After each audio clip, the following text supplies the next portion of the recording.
اعوذ باللہ من الشیطان الرجیم بسم اللہ الرحمن الرحیم الحق من ربک فلا تکونن من الممترین ولکل وجہة هو مولیہا فاستبقوا الخیرات اینما تکونوا یأتی بکم اللہ جميعا ان اللہ علی کل شیء قدیر الحق من ربک فلا تکونن من الممترین۔ پچھلے سبق میں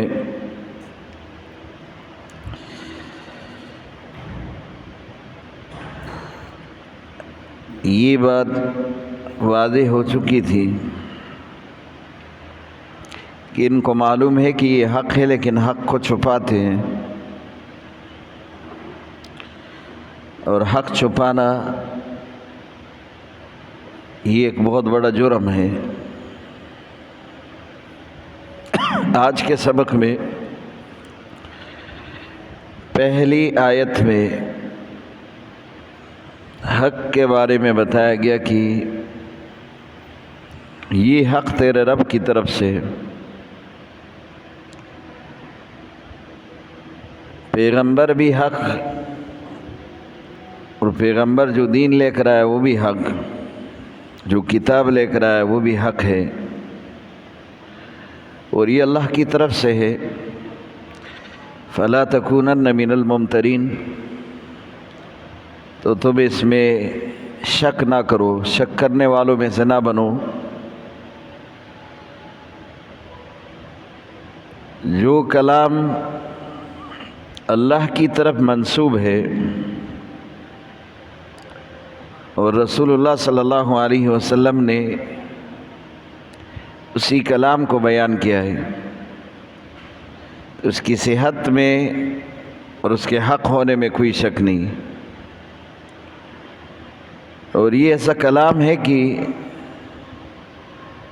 ہر قسم کی غلطی سے یہ محفوظ ہے، پاک ہے، اور دوسرا یہ کہ قیامت تک اللہ پاک نے اعلان کیا ہے کہ اس کے حفاظت کا ذمہ اللہ نے اٹھایا ہے۔ کون ہے کہ اللہ سے مقابلہ کرے، اور کون ہے کہ اللہ رب العزت جس چیز کی حفاظت کرے اور وہ اس میں اس کو نقصان پہنچائے۔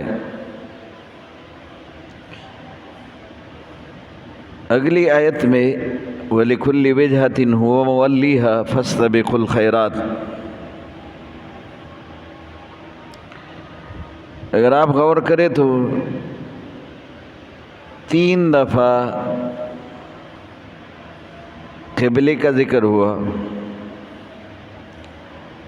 اور 2 دفعہ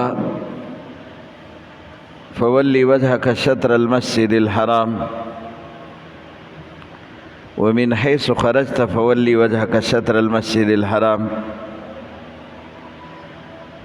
وَحَيْثُ مَا كُنْتُمْ فَوَلُّوا وُجُوهَكُمْ شَطْرَهُ، یہ 3 دفعہ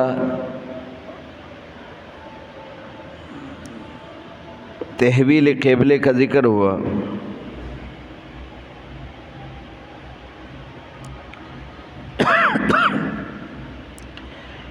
کہ بیت اللہ کی طرف منہ کر کے نماز پڑھو، اور یہ تکرار 3 دفعہ کیوں آیا؟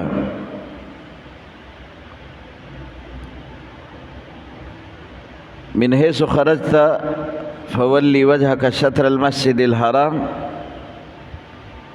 وحیث ما کنتم فولوا وجوهكم شطرہ، اور ایک آیت پہلے بھی ذکر ہوا۔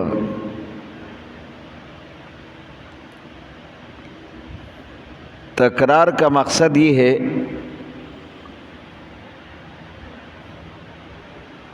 کہ تحویل قبلہ یہ کوئی معمولی حکم نہیں تھا، اور اس وقت یہود بیت المقدس کے قبلہ ہونے پر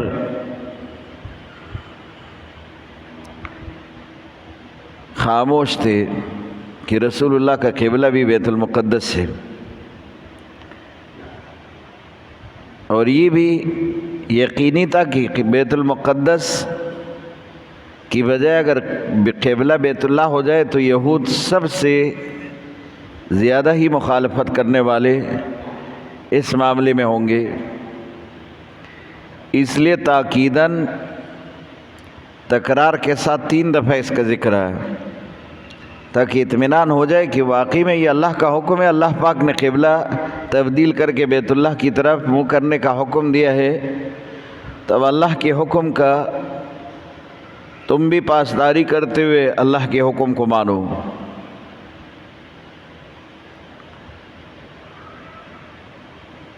اور 2 دفعہ من حیث خرجت فولی وجہک وحیث ما کنتم فولوا وجوہکم، ومن حیث خرجت یہ 3 دفعہ یہ حکم آیا،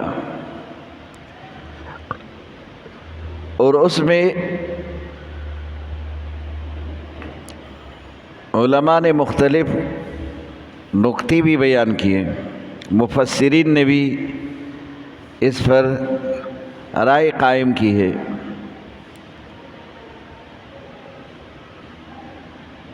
کہ ایک دفعہ یہ حکم آیا وَمِنْ حَيْثُ خَرَجْتَ فَوَلِّ وَجْهَكَ شَطْرَ الْمَسْجِدِ الْحَرَامِ، پھر حکم آیا، پھر تیسرے بار پھر حکم آیا۔ یہ ایک حکم ان کے لیے ہے جو بیت اللہ میں نماز پڑھ رہے، وہ تو بیت اللہ کی طرف منہ کر کے نماز پڑھے۔ ایک حکم وہ ہے جو کہ حدود حرم میں ہو، بیت اللہ سے باہر ہو۔ ایک تو وہ ہے جن کو بیت اللہ نظر آ رہا ہے، اور ایک وہ لوگ جن کو بیت اللہ نظر ہی نہ آئے، وہی اسی شہر میں ہو، بلد حرام میں ہو، اور کئی باہر نماز پڑھ رہے ہو۔ کیونکہ اگر کوئی حرم بیت اللہ کے اندر نماز پڑھتے اس کو بیت اللہ نظر آتا ہے، اگر وہاں کوئی نماز نہیں پڑھتا، باہر پڑھتا ہے شہر میں، پھر اس کو بیت اللہ تو نظر نہیں آتا۔ تو وہ کہتے ہیں یہ دوسرا حکم ان کے لیے ہے جو کہ بیت اللہ کے سامنے کھڑے نہ ہو، اس کو نظر نہ آئے۔ یہ پہلا حکم ان کے لیے ہے جو بیت اللہ اس کو نظر آتا ہو، اور دوسرا حکم ان کے لیے جن کو بیت اللہ نظر نہ آئے، اور تیسرا حکم وہ ہے جو کہ وہ حدود حرم سے بھی باہر مانا کسی دوسرے علاقے میں ہو، دور بلاد میں ہو، جیسے کوئی پاکستان میں، کوئی ہندوستان میں، کوئی ایران میں، کوئی عراق میں، دوسرے ملکوں میں ہو، ان کے لیے حکم ہے۔ تو بعض مفسرین کہتے ہیں یہ تکرار اس وجہ سے آیا کہ پہلا حکم حرم والوں کے لیے آیا، دوسرا حکم پھر وہ جو بیت اللہ کو نہیں دیکھتے اور ہے اسی شہر میں، اس شہر والوں کے لیے آیا، تیسرا حکم پھر عام لوگوں کے لیے آیا جو کہ وہاں سے باہر ہو۔ تو وہ کہتے ہیں یہ تکرار نہیں رہا بلکہ الگ الگ حکم ہے۔ پہلے حکم صرف ان کے لیے جو کہ بیت اللہ کے سامنے نماز پڑھتے، اور دوسرا جو شہر میں نماز پڑھتے، اور تیسرا جو عام ملکوں میں دوسرے علاقوں میں نماز پڑھتے، اس لیے یہ تکرار ہے۔ وَلِكُلِّ وِجْهَةٍ هُوَ مُوَلِّهَا، یہاں ایک بات بھی بتائی گئی کہ ہر کسی کا اپنا ایک قبلہ ہوتا ہے، جتنے بھی مذہب والے ہیں ہر مذہب کا اپنا کوئی قبلہ ہوتا ہے۔ تو تمہارا قبلہ مسلمانوں کا قبلہ بیت اللہ ہونا، ہر کسی کا اپنا ایک قبلہ ہے، تو تمہارا قبلہ بیت اللہ ہوگا، تم بیت اللہ کی طرف نماز پڑھو۔ ایک حکم تو یہ ہے، اور دوسرا یہ کہ فاستبقوا الخیرات، نیکی کے کام میں سبقت کرو۔ سبقت مانا جلدی کرو۔ اس پر بعض مفسرین نے لکھا ہے کہ فاستبقوا الخیرات سے مراد نماز کے معاملے میں جلدی کا حکم ہے، اور یہاں سے معلوم ہوا کہ سبقت کرو مانا پہلے ہی وقت میں پڑھو، کہ نماز اس کے ابتدائی وقت میں پڑھو، کیونکہ نماز کا وقت تو کافی لمبا ہوتا ہے۔ ظہر کی نماز اگر 12:30 بجے سے ٹائم داخل ہوتا ہے تو عصر کے وقت داخل ہونے تک ظہر کا یہ وقت ہے، تو اس میں آپ کس وقت نماز پڑھیں؟ تو مفسرین نے لکھا ہے کہ پہلے ہی وقت میں نماز پڑھے، فاستبقوا الخیرات سے یہ مراد ہے۔ اور جب کہ جمہور علماء کہتے ہیں کہ نماز کا اول وقت جن احادیث سے اول وقت میں نماز پڑھنے کا حکم ہے وہ تو ٹھیک ہے نہیں، اگر کسی حدیث میں نماز کے اول وقت پر حکم نہیں آیا تو پھر نماز کو تاخیر کے ساتھ پڑھ سکتے ہیں۔ یہ فاستبقوا الخیرات میں نہیں آئے گا، وہ معنی ہی اس کا۔ جیسے حضرت بلال رضی اللہ عنہ ظہر کے لیے اذان دینے لگے، گرمی کا موسم تھا اور اول وقت میں ہی اذان دینے لگے، جیسے وقت داخل ہو رہا تھا بلال رضی اللہ عنہ اذان دینے لگے تو حضور صلی اللہ علیہ وسلم نے فرمایا ابرد یا بلال، تھوڑا ٹھنڈ ہونے دو، یہ تو بہت گرمی کا وقت ہے، اس میں اذان نہ دو بلکہ تاخیر سے اذان دے کر ظہر کو بالکل جو ہے درمیانی وقت میں پڑھیں گے، اب اذان نہ دو بعد میں پڑھیں گے، یہ معنی۔ یا اسی طرح جو کہ رسول اللہ صلی اللہ علیہ وسلم عشاء میں تاخیر فرماتے تھے اور اس پر حدیث بھی ہے، حضور صلی اللہ علیہ وسلم عشاء کی نماز مؤخر کر کے تاخیر سے پڑھتے تھے۔ اور یا اسی طرح فجر کے بارے میں حدیث ہے کہ رسول اللہ صلی اللہ علیہ وسلم فجر میں اسفار کرتے تھے، بالکل جب کہ روشنی آ جاتی تھی اس وقت نماز پڑھتے تھے۔ تو امام شافعی رحمۃ اللہ علیہ کہتے ہیں کہ نماز کو اس کے اول وقت میں پڑھنا یہ بہتر ہے، افضل ہے۔ یہ افضلیت میں ہے یہ اختلاف، وجوب عدم وجوب و اسی لزوم میں نہیں، یہ اختلاف اس میں ہے کہ اول وقت میں افضل ہے یا درمیانی آخر میں افضل ہے۔ امام شافعی رحمۃ اللہ علیہ کہتے ہیں کہ ہر نماز کو اس کے ابتدائی وقت میں پڑھو تو یہ افضل ہے، اور ہمارے امام صاحب کا کہنا ہے کہ نماز کو اپنے درمیانی وقت میں پڑھو تو افضل ہے، اول میں نہیں اور آخر میں بھی نہیں، درمیانی وقت میں پڑھو تو یہ زیادہ افضل ہے۔ اور مغرب کی نماز میں ہمارا بھی یہ مسلک ہے کہ اول وقت میں ہی پڑھو تو افضل ہے۔ جہاں پر تاکید آئی ہے وہاں پر تو پہلے ہی وقت میں پڑھو، اور جہاں پر اس کی کوئی تاکید نہیں ہے تو درمیانی وقت میں پڑھو، کیونکہ جبریل نے آ کر رسول اللہ صلی اللہ علیہ وسلم کو نماز کے اوقات بتلائے تھے، ابتدائی وقت اور پھر انتہائی وقت، اور کہا تھا کہ اس بیچ میں آپ کی نماز کا وقت ہے، اور یہ بیچ ہی سب سے بہتر ہے کہ نماز ابتدائی وقت میں بھی نہ ہو اور پھر جو ہے انتہائی میں بھی نہ ہو۔ عورتوں کے لیے یہ حکم ہے کہ ابتدائی وقت میں ہی نماز پڑھے تو افضل ہے، جیسے اذان ہو جائے تو عورتیں اپنی نماز گھروں میں پڑھنا شروع کریں، اور جو آدمی مسجد میں آ کر نماز پڑھتے ہیں تو درمیانی وقت بہتر ہے کہ درمیانی وقت میں ہی نماز پڑھے، الا اگر کسی نماز کے بارے میں حدیث سے پہلے وقت کا حکم آیا ہو تو پھر اسی پہلے وقت میں پڑھنا بہتر ہے، افضل ہے۔ تو فاستبقوا الخیرات کا معنی وہ مفسرین کہتے ہیں کہ صرف نماز نہیں بلکہ ہر نیکی کے کام میں سبقت کرو۔ سبقت اس لیے کہ نہ تو زندگی کی کوئی گارنٹی ہے، آپ نے صدقہ کرنا ہے کہ چلو آج نہیں کل کروں گا، کل نہیں پرسوں، تو یہ تو نہیں پتہ کہ کل پرسوں آپ کے زندگی میں اس کا طلوع ہو سکتا ہے نہیں ہو سکتا۔ تو یہ ہے کہ جتنا جلدی کر سکے تو نیکی کا کام جلدی سے کرے۔ فاستبقوا الخیرات کا معنی یہ نیکی کے کام میں سبقت کرے۔ اور ہم نے ایک بات مشہور کی ہے کہ کوئی بھی نیکی کا کام کرتے ہیں ہم کہتے ہیں جلدی نہیں کرو، جلدی شیطان کا کام ہے، یہ بات ہم نے مشہور کی ہے، حالانکہ شیطان نے جلدی کہاں کی ہے، اس نے تو تاخیر کیا تھا، جلدی تو نہیں کی تھی۔ اللہ نے کہا سجدہ کرو، فرشتوں نے سجدہ کیا، اور شیطان نے تاخیر کی، نہیں کیا، تاخیر بھی کیا اور پھر انکار بھی کیا۔ تو شیطان نے جلدی تو نہیں کی تھی، جلدی تو فرشتوں نے کی تھی، فوراً سجدے میں گر گئے۔ تو جلدی کا حکم یہ جو دین کے معاملے میں، شریعت کے معاملے میں، سنت کے معاملے میں، عبادت کے معاملے میں کہتے ہیں کہ شیطان کا کام یہ غلط ہے۔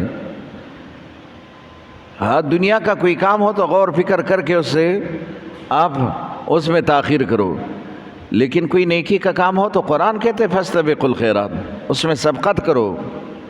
اور سبقت کا معنی دوسرا بھی ہے، مسابقہ۔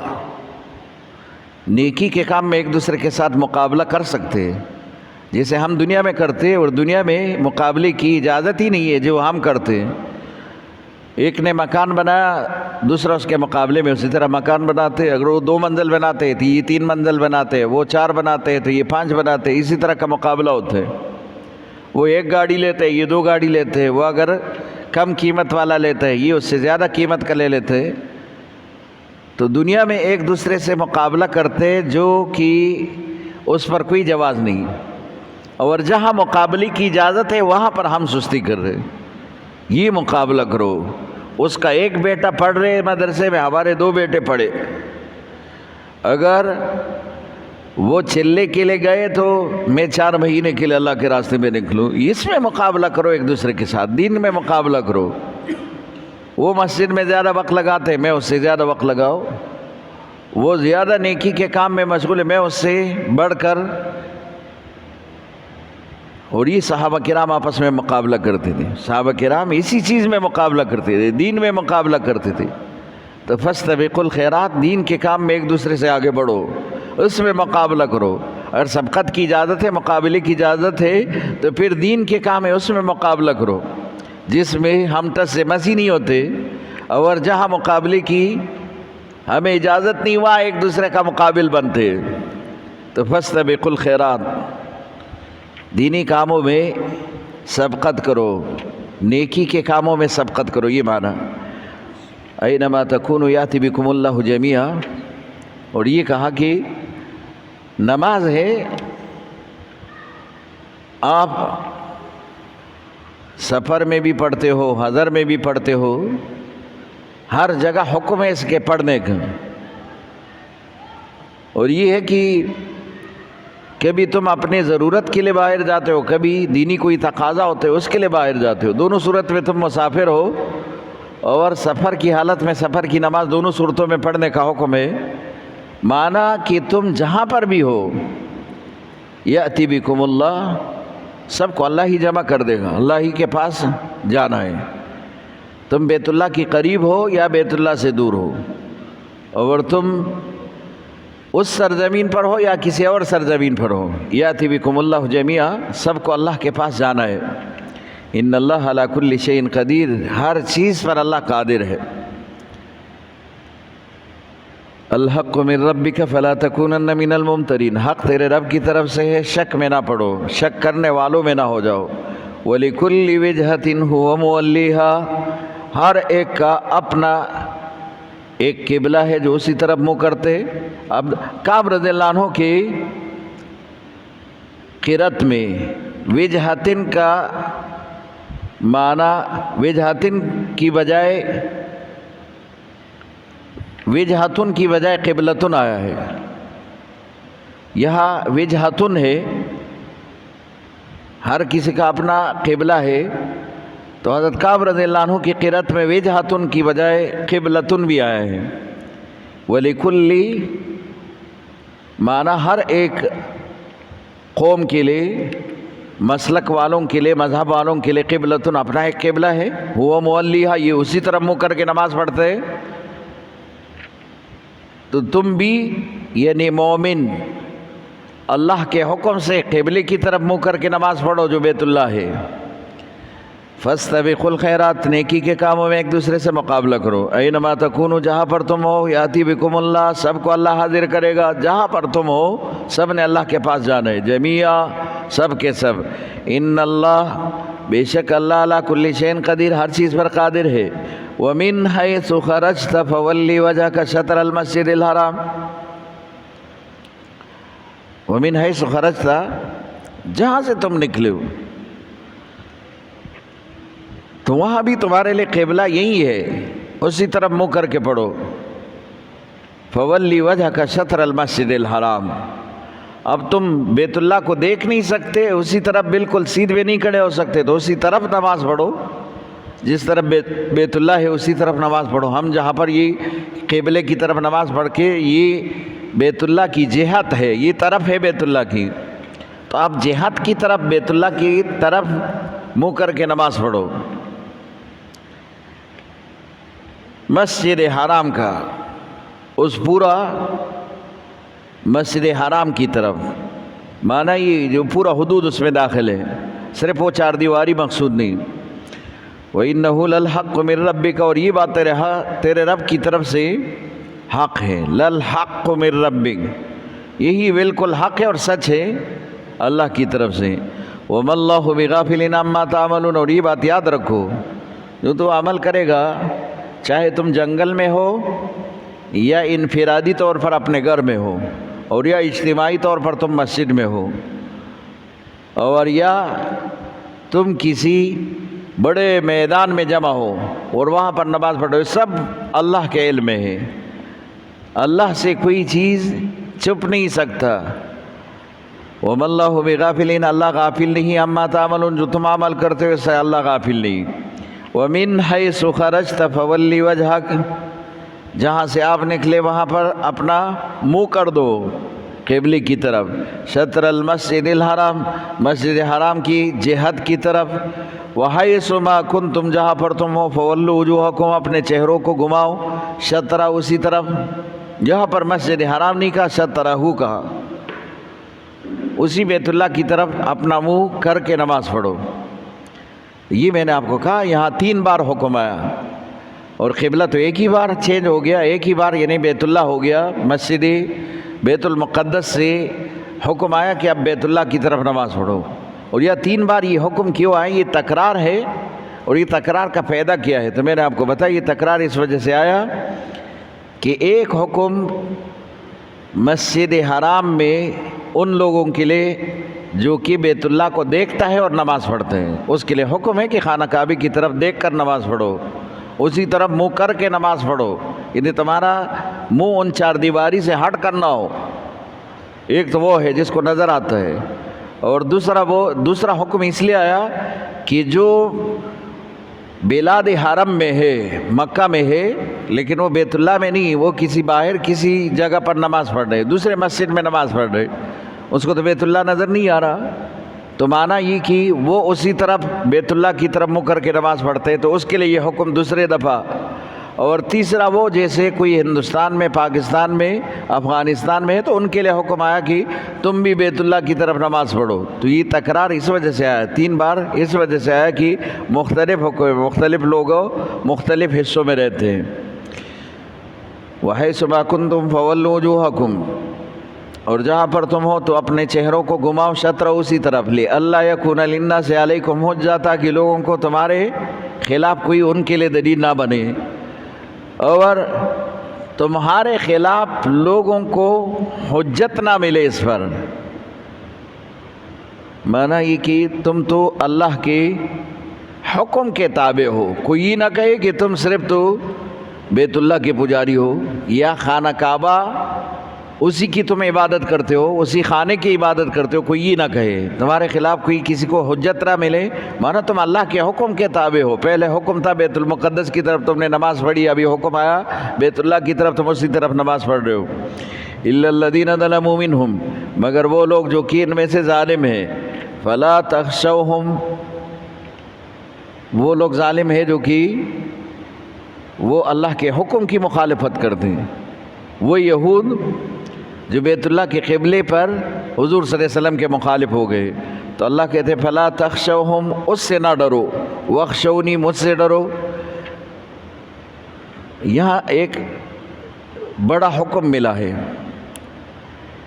کہ جس معاملے میں اللہ کا حکم ہو اور اللہ کا حکم کرنے کا ہے، لیکن مخلوق کرنے پر ناراض ہوتے ہیں، وہ حکم پورا کرنے پر مخلوق ناراض ہوتے، تو یہ اللہ کا فرمان ہے کہ تم مخلوق سے نہیں ڈرو، مجھ سے ڈرو۔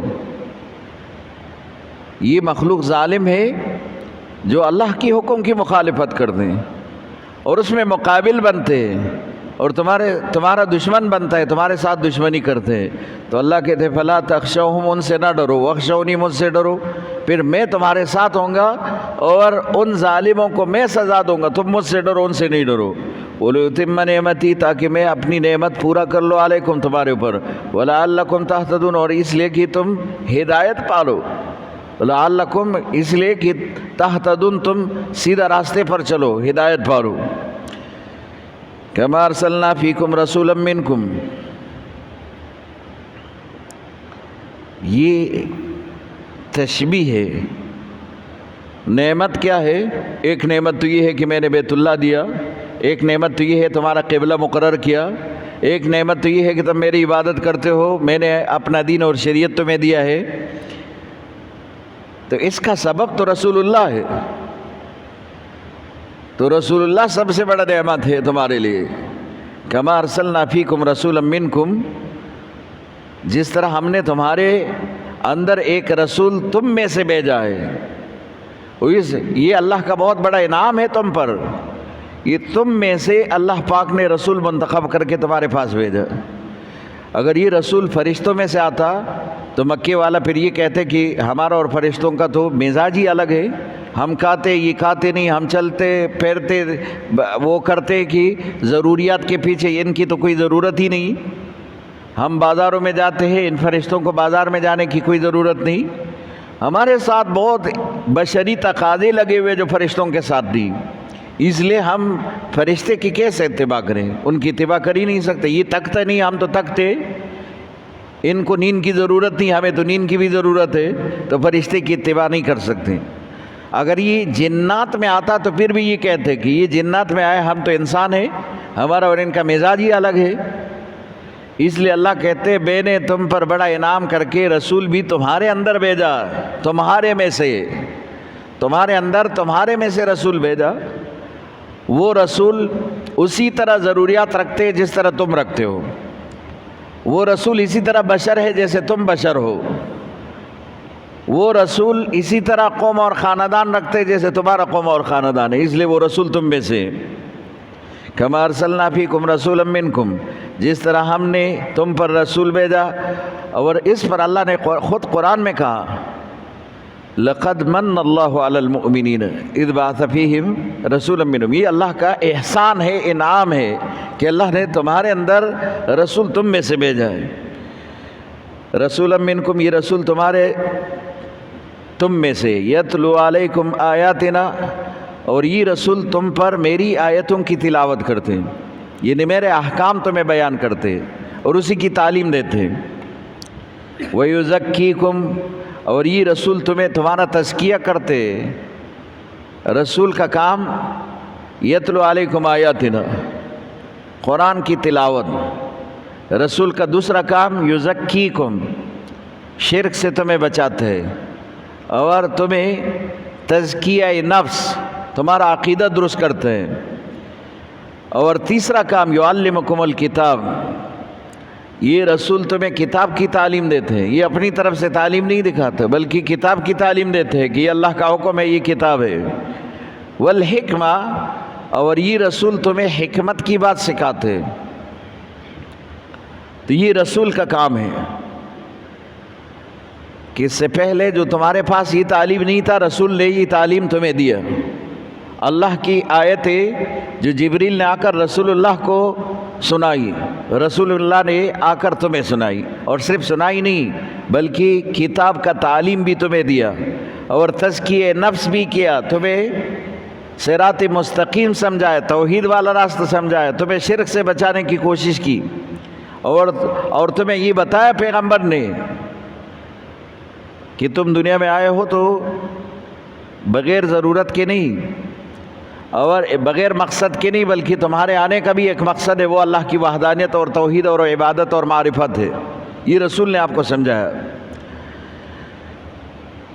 والحکمہ، اور رسول بڑے حکمت کے ساتھ بات کرتے ہیں، اس کی بات میں بھی حکمت ہوتی ہے۔ حکمت کیا ہے؟ موقع اور محل کے مطابق بات کرنا، موقع اور محل کے مطابق بات کرنا، بے موقع بات نہیں کرتا۔ رسول موقع اور محل سے آپ کو سمجھاتے ہیں، کیونکہ بے موقع بات بہت مشکل ہو جاتی ہے، ماننا تو دور کی بات، وہ سننا بھی جو ہے محال ہو جاتے ہیں کہ آدمی کہے کہ میں نہ سنوں اس بندے کی بات اگر بے موقع کی ہو، اور موقع کے ساتھ بات کرنا یہ آسان ہے۔ موقع ہر چیز کا ہوتا ہے۔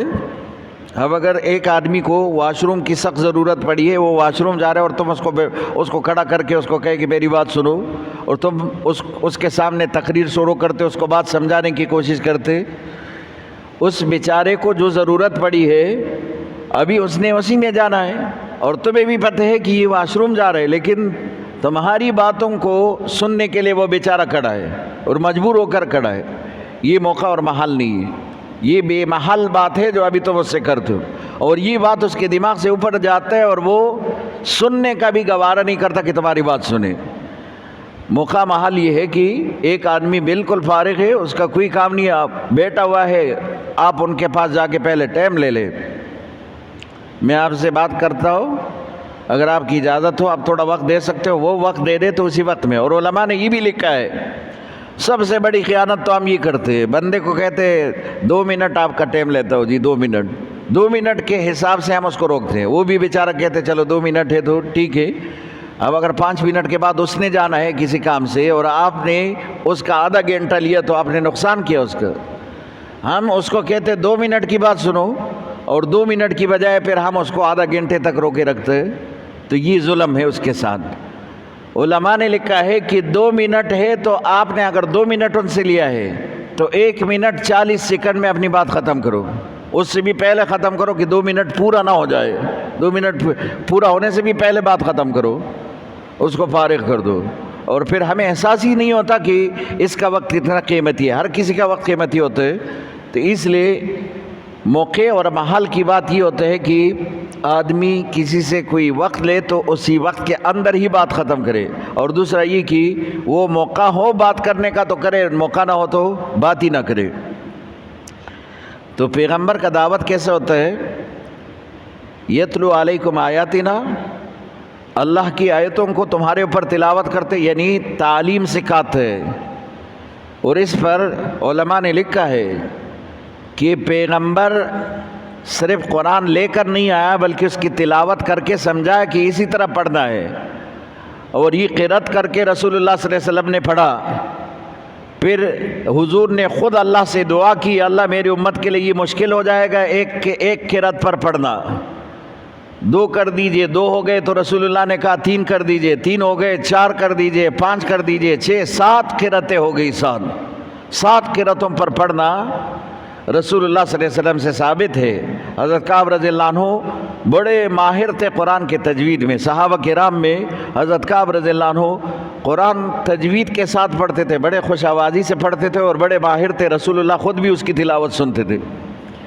تو صحابہ کو جب قرآن کے تجوید کے معاملے میں کوئی بات پوچھنی تھی حضرت کعب رضی اللہ عنہ کے پاس جاتے تھے، تفسیر کی بات پوچھنی تھی ابن عباس رضی اللہ عنہ کے پاس جاتے تھے، حدیث کے بارے میں پوچھنا تھا ابن مسعود رضی اللہ عنہ کے پاس جاتے تھے۔ ہر فن میں کوئی نہ کوئی ماہر تو ہوتا ہے، تو وہ ماہرین تھے اس پہ جا کر جو ہے پوچھتے تھے۔